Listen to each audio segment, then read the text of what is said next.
In this episode of Nutritionist Explains, I'll be covering the changes you'll want to make well in advance, in the days leading up to Hyrox, the morning of and during the race itself, and how to recover like a pro as well. I'm Jamie Wright, an accredited nutritionist, and if all that sounds right up your street, then why not subscribe to the channel and check out more of our Nutritionist Explains series, where we bring you the most up-to-date science-backed information, tips and tricks to help you achieve your perfect performance. Prepping for a Hyrox race well in advance. It's great to really hone in and nail down the fueling strategies for that small window of time around a Hyrox race itself, but you can't ignore the all-important prep time that exists outside of that window. There are three elements I want you to focus on here. The first being, what's your fueling plan? You're going to want to start the fueling process well in advance, and that involves making use of two of our favorite friends on the channel, Beta-Alanine and creatine. So what do you need to know about Beta-Alanine? When we're exercising, lactic acid is produced. This is often misinterpreted to cause that burning sensation that most of us have experienced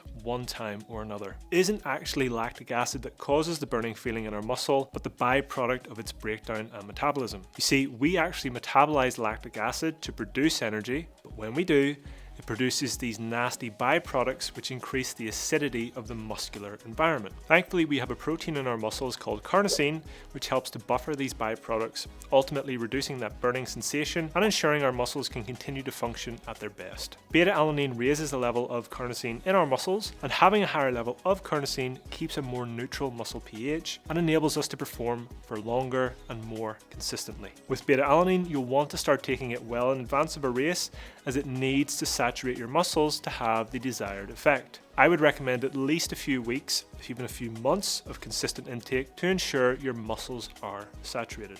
You're aiming for 5 to 6 grams a day, whether training or not, and I would recommend splitting the dose. Alongside beta-alanine, I'd also recommend creatine. Creatine helps increase the availability of adenosine triphosphate, or ATP for short. This is the primary source of energy for muscle contractions during exercise. This can help athletes to perform better during high intensity activities, allowing them to perform at the same intensity for longer and leading to improved performance. And you need to approach creatine the same way you do beta-alanine, which is why I recommend you start introducing it in the weeks leading up to a race and keeping up with it thereafter for performance and recovery benefits.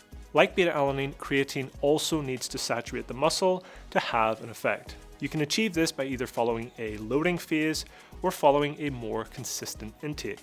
Loading with creatine involves supplementing with higher doses, typically 15 to 20 grams, over a 7 to 10 day period, before reducing that down to a maintenance dose of around 4 to 6 grams. If you have a more sensitive gut, you may wish to stick to the more consistent intake, which would involve simply supplementing with 4 to 6 grams per day continually. While it does take a bit longer to saturate the muscle, it does reduce the likelihood of any gut issues. The final element of prepping well in advance is experimenting with your fueling approach. It's not a wise move to start trying out carbohydrate gels or even just introducing whole food nutrition in the more immediate time leading up to a race if you've never done this before. Start trialing your nutrition race window, which refers to the fueling approach in the 60 minutes leading up to the race itself.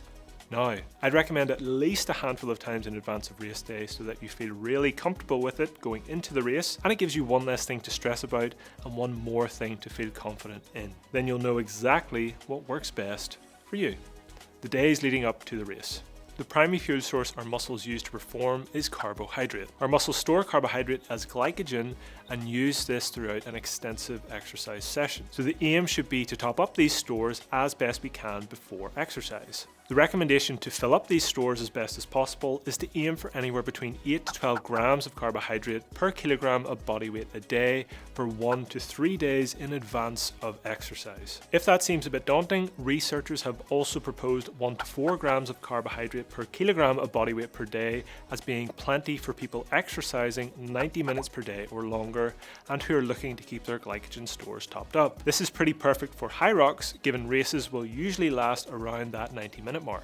Counter to more health-focused advice, I'd recommend gradually switching to beige carbs like white rice, white pasta and white potato. Do this over the few days leading up to Hyrox, as these are easier to digest and should reduce the chances of any digestive discomfort which you may experience when having a lot of whole grains and other complex carbohydrate sources that are much richer in fibre. As for the night before, I'd stick to something really simple. A bowl of cereal with some low-fat milk, some scrambled eggs on toast, or even just a chicken pasta dish. The focus is to have a meal that'll digest very easily and won't be taxing your gut the next day. The morning of the race. Firstly, give yourself plenty of time before the race to get in some fluids and food. I would recommend sipping on fluids throughout the morning, even topping these up with electrolytes to ensure you're at the peak of hydration before the race begins. 300 to 500 milliliters per hour should be plenty for most, but a handy way to monitor your hydration levels is to simply keep an eye on your pee color. Straw yellow is what you're aiming for. If it's darker, drink a bit more. If it's clear, drink a bit less. You'll also want to have a really simple breakfast 3 to 4 hours out from the race that isn't too big. It could be similar to the meals for the night before, or even try something like a cream cheese bagel with smoked salmon, or peanut butter or honey and jam on a few slices of toast. Your body has an estimated maximal capacity for carbohydrate uptake of around 60 grams per hour, and eating beyond that can lead to gastrointestinal distress. 60 minutes out from race time.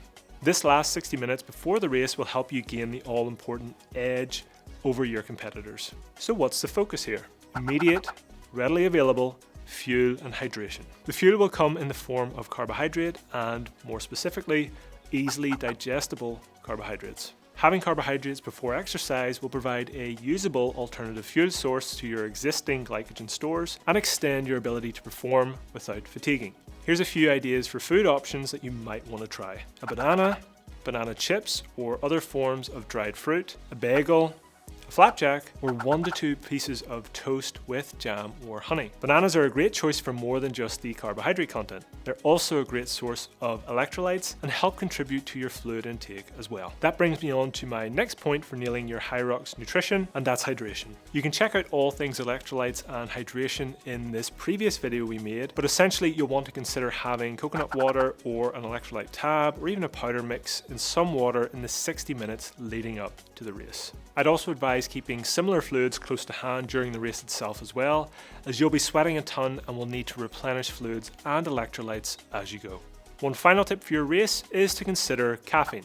Research suggests between 3 to 8 milligrams per kilogram of body weight elicits the greatest benefit for both performance and enhanced recovery when it comes to taking caffeine. But I would suggest being more conservative with it and not loading yourself up with so much caffeine so that you start hearing colors and seeing sounds.